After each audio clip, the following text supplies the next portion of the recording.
네, 안녕하십니까. 오늘 그 상법 사례형 이제 일순환 OT를 맡게 된 박지훈 변호사라고 합니다. 반갑습니다. 네, 일단 여러분들 바쁘신데 그 자습 시간 내주셔서 저한테 OT할 기회 주셔서 감사드리고, 일단 오늘 OT는 제가 15분 넘지 않게 좀 타이트하게 해서 여러분들 공부 시간을 많이 뺏진 않겠습니다.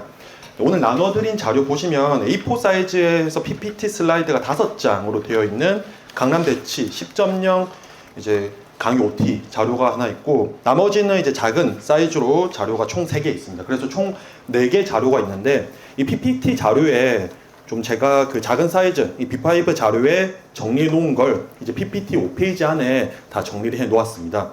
일단 그래서 저는 이런 사람이고, 이제 보시면은 강의에 대해서 조금 중점적으로 설명을 드리겠습니다. B5 자료 보시면 일단은 상법은 1순환, 2순환, 그리고 3순환은 기록형이기 때문에 4순환으로 있어요. 밑에 표를 보시면. 그래서 강의 목표 보시면 상법에서 일단 최소 10점에서 20점 이상 상승 목표라고 저는 일단 목표를 잡았고, 이 부분은 제가 조금 자신 있게 말씀드릴 수 있는 이유는, 저는 제 6모 때 그 사례형 점수를 30점대를 받았어요. 그리고 8모 때는 50점대, 그리고 10모 때는 60점, 그리고 변시 때는 70점 정도 되는 점수를 받아서, 제가 다른 분들보다 좀 더 자세히 그리고 자신 있게 설명드릴 수 있는 부분은 30점, 40점, 50점대 각각 이제 어느 정도 이제 공부가 되었는지 또는 어떤 부분이 부족한지를 제가 직접 경험해 보았기 때문에 누구보다 이제 그 부분 좀 더 자신 있게 말씀드릴 수 있고, 그리고 수업 내용은 당연히 이제 공통된 내용으로 제가 진행을 하지만, 개별 첨삭 때나 이제 또는 상담을 받을 때는 점수대를 미리 말씀해 주시면 점수대별로 맞춰서 최적화된 조언, 솔루션 등을 제공해서 각각 지금 갖고 계신 점수대에서 10점에서 20점 이상 상승을 목표로 강의를 진행하겠습니다. 그리고 1순환 때는 지금 1순환 때는 막 최신 판례를 지나치게 활용한 문제나 또는 너무 지나치게 지역적인 불이탕 문제를 지금 시기엔 대비할 필요가 없습니다. 상법 같은 경우에는 지금 예를 들면 주식회사 파티에서 이사의 의무, 책임 또는 뭐 대표 소송 이런 굵직굵직한 쟁점들이 있고, 1순환 때는 기본 법리, 개념, 판례를 1순환 때 다 정리를 해 놓으셔야 됩니다. 그래서 1순환은 여러분들이 아직 시간이 조금 있기 때문에 마지막으로 법리나 이론을 꼼꼼하게 정리할 수 있는 마지막 시기입니다. 그래서 저는 일단 시기별로 최적화된 방식으로 강의를 진행해서 1순환 때는 여러분들이 법리, 개념, 그리고 판례를 정확하게 숙지시켜 드린 것을 목표로 하고, 그에 기반한 문제들을 출제해서 여러분들에게 첨삭을 제공해 드리겠습니다. 물론 매우 지나치게 중요한 최신 판례 같은 경우는 제가 중간중간에 문제를 섞어서 낼 예정입니다. 그렇지만 어디까지나 시기를 고려했을 때 1순환은 기본 그리고 중요 법리에 충실하자라는 취지에 입각해서 강의 그리고 첨삭 문제를 진행하겠습니다. 그리고 상법 사례형에서 이건 물론 변시 전부 전체 사례형에 관통하는 그런 중요 부분이지만, 사례형에서 고득점을 하시기 위해서는 반드시 쟁점 추출이 잘 되어야 됩니다. 그럼 쟁점 추출의 근거가 되는 부분은 문제에서 답이 있어요. 너무 진보한 표현 같기도 하지만 사례형 문제에서 특정 키워드, 특정 문구가 제시가 되고, 그 문구가 시사하는, 함의하는 쟁점들이 있습니다. 그래서 여러분들이 쟁점 누락을 했거나 또는 논점 일탈을 했을 때 그때는 점수가 통으로 빠지게 되거든요. 그래서 제일 이제 사례형에서 중요한 것은 내용 이해, 암기가 바탕이 되었다면 그 뒤에는 쟁점 추출이 아주 중요합니다. 그래서 제가 30점대에서 50점대로 점수를 올렸을 때는 30점대였을 때도 저는 기본 내용 암기는 다 되어 있었어요. 근데 시험 문제가 예를 들면 이사의 의무에 대해서 서술하라 라고 하면 누구보다 잘 쓸 수 있을 정도로 암기가 잘 되어 있었지만, 결국 사례형 문제를 보았을 때는 내가 문제를 읽고 이게 자기거리 금지 의무 위반인지 충실 의무 위반인지를 추출해서 써야 점수가 있겠죠. 그래서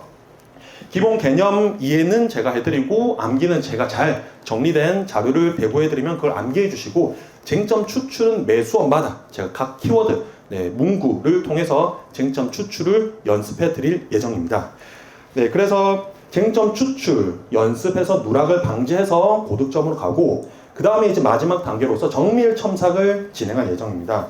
일단 자료 보시면은 다른 프린트물 자료 보시면 상법 사례형 풀이 가이드라인 샘플 되어 있는 자료 보시면, 이건 시중에 제가 올해 교재로 출간했는데 책을 사실 필요는 없어요. 여러분들 지금 네, 4월달 또는 5월달에 이미 선택하신 교재가 있으실 거기 때문에 제 책을 안 사셔도 되고, 제가 근데 수업 시간에 진행할 부분은 제 책에서 발췌를 해서 프린트물로 배부를 해드릴 예정입니다. 그래서 제 책은 본서의 시험 문제와 해설이 있고, 이렇게 별책 핸드북식으로 이렇게 가이드라인이 적혀 있어요. 보시면 네, 문제 부분 보시면 밑줄 치고 볼드체로 돼 있고, 그 다음에 네, 예를 들면 A라고 되어 있으면 오른쪽 메모 부분에 A라고 되어 있는 박스 안에는 각 이제 사례형 문제에서 쟁점 추출의 근거, 네, 또는 쟁점 도출 방법을 제가 하나하나씩 다 네, 이렇게 표시를 해놨습니다. 그래서 예를 들면 오른쪽 제일 위에 메모를 보시면 상법 사례형에서 직계 좀비 속이라는 문구가 나올 경우 자기거래 쟁점 먼저 올려주세요와 같이 혼자서 이제 읽으시거나 혼자서 공부하실 때 놓칠 수 있는 단서, 키워드들을 제가 전부 다 각 줄을 달아놨기 때문에 이렇게 쟁점 추출 연습하실 때는 최적화가 된 강의라고 볼 수 있겠습니다.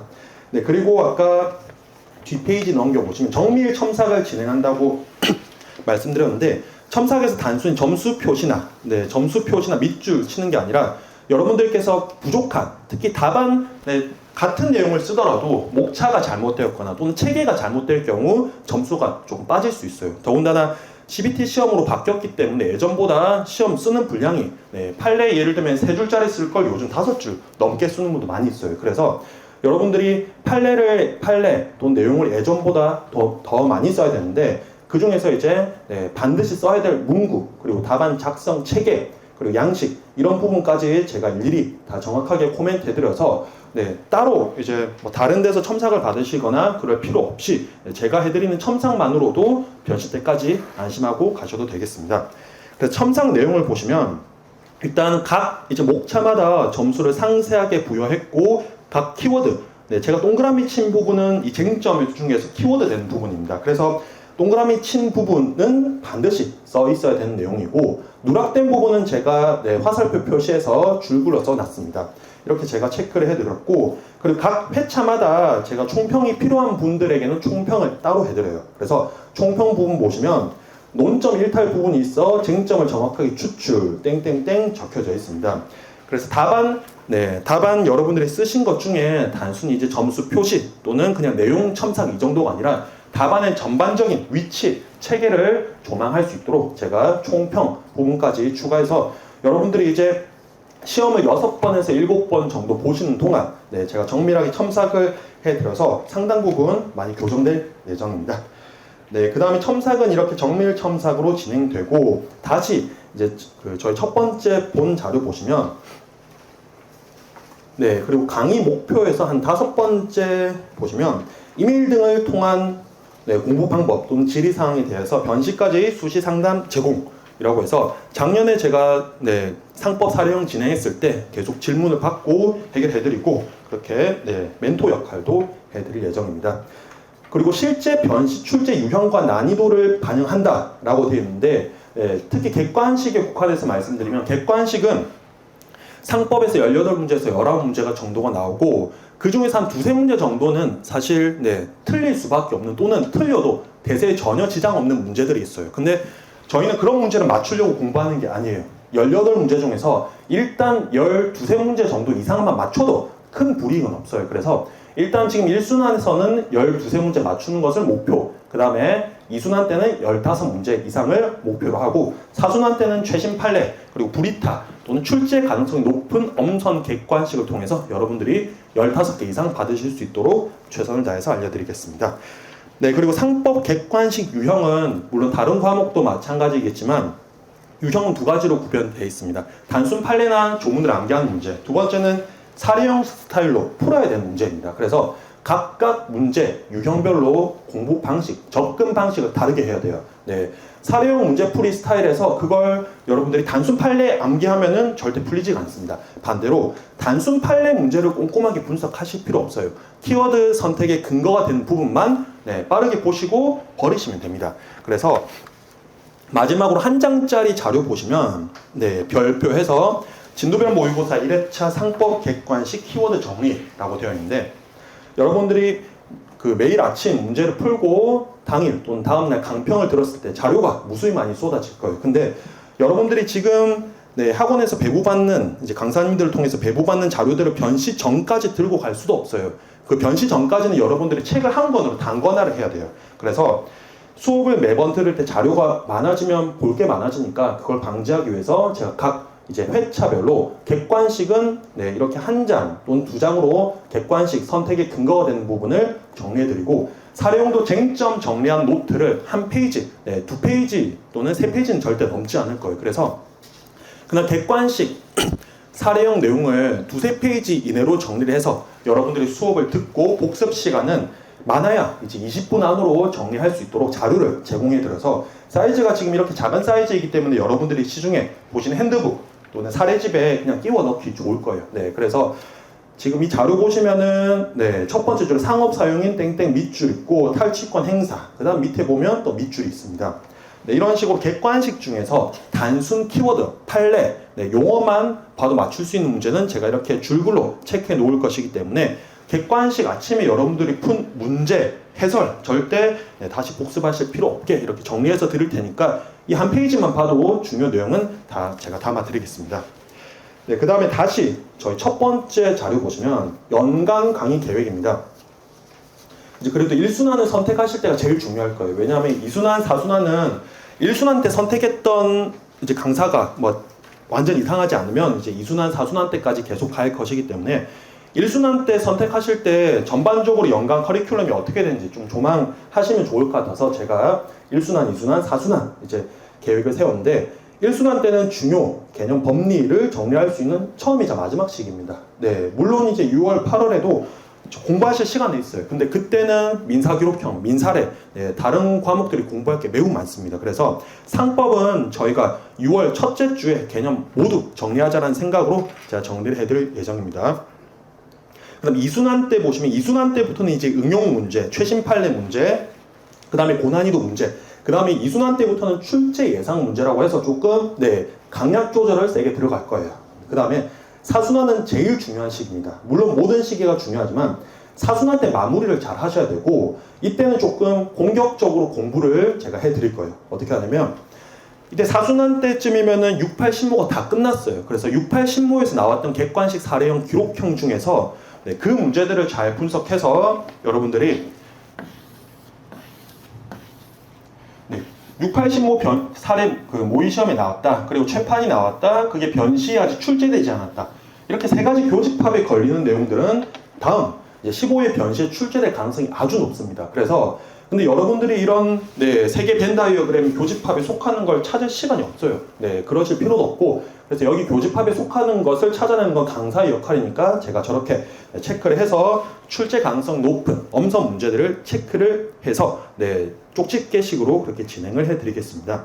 그리고 4순환 때는 중요한 거는 시험 전날 빠르게 일회독할 수 있도록 전 쟁점을 총 정리해드립니다. 그 다음 밑에 보시면 출제 예상 문제를 찍어드릴 예정입니다. 네, 그 다음에 2페이지 보시면 교재는 여러분들이 갖고 계시는 교재로 그대로 진행할 예정입니다. 그래서 제 교재를 네, 사실 필요는 없고 제가 수업 시간에 진행할 교재 부분은 발췌해서 네, 나눠드릴 예정입니다. 그리고 진도표 부분은 아래 보시면은 네, 여러분들이 시험 대비를 조금 더 꼼꼼하게 하실 수 있도록 출제되는 쟁점들을 제가 체크를 해 놓았고 한 가지 이제 보실 점 7회차 부분에 네, 당구장 표시 보시면은 7회차 때는 그래도 네, 주식회사 파트 중에서 중요 개념 그리고 15회 변시 출제 가능성 높은 쟁점들은 별도로 제가 한 30분 정도로 빠르게 정리를 해드릴 예정입니다. 그리고 강의 내용 및 특징은 아까 제가 설명드렸던 내용을 보시면 네, 됩니다. 그 4번 정도만 보시면 네, 4번에서 맨 마지막 줄에 강평 시간의 쟁점 추출의 근거를 모두 표시한 사례형 풀이 가이드라인 자료 네, 이걸 배부해드려서 여러분들이 쟁점 추출이 조금 어렵다. 그럼 그 부분이 문제이신 분들은 사례형 풀이 가이드라인을 조금 네, 반복해서 숙지해 주시면 되겠습니다. 네, 그 다음 사례형 내용 네, 쭉 보시고 그 다음에 3번 점 정도 보시면 고득점 하기 위해서는 고득점은 이제 한 55점에서 65점 55점에서 60점 이상을 고득점이라면 첫 번째로 세부 쟁점을 누락하지 않고 전제되는 쟁점을 모두 추출해야 됩니다. 네, 예를 들면 부실 등기가 문제된 쟁점 37조냐 39조냐 그 쟁점이 문제가 됐을 때 부실 등기 39조는 다들 잘 쓰셔요.